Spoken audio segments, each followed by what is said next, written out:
I'm here with disturbing news about our favorite gadgets, cell phones, tablets, Wi-Fi, etc. Putting it bluntly, they are damaging the living cells in our bodies and killing many of us prematurely. I'm Dr. Martin Blank from the Department of Physiology and Cellular Biophysics at Columbia University. It is distressing for me and more than 160 colleagues who today are petitioning the United Nations requesting that they address this problem. We are scientists and engineers, and I am here to tell you we have created something that is harming us, and it is getting out of control. Before Edison's light bulb, there was very little electromagnetic radiation in our environment.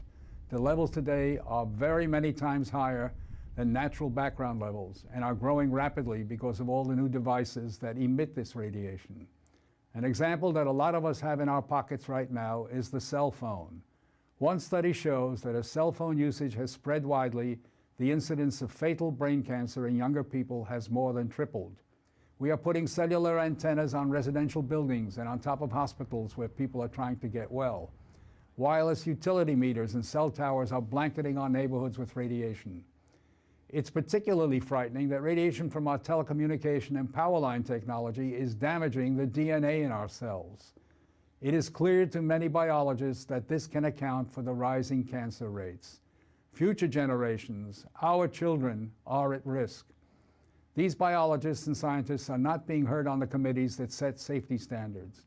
The biological facts are being ignored, and as a result, the safety limits are much too high. They are not protective.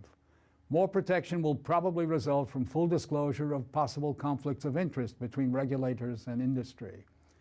Rising exposure to electromagnetic radiation is a global problem. The World Health Organization and international standard-setting bodies are not acting to protect the public's health and well-being. International exposure guidelines for electromagnetic fields must be strengthened to reflect the reality of their impact on our bodies and, in particular, on our DNA. Although we are still in the midst of a great technological transformation, the time to deal with the harmful biological and health effects is long overdue. We are really all part of a large biological experiment without our informed consent. To protect our children, ourselves, and our ecosystem, we must reduce exposure by establishing more protective guidelines.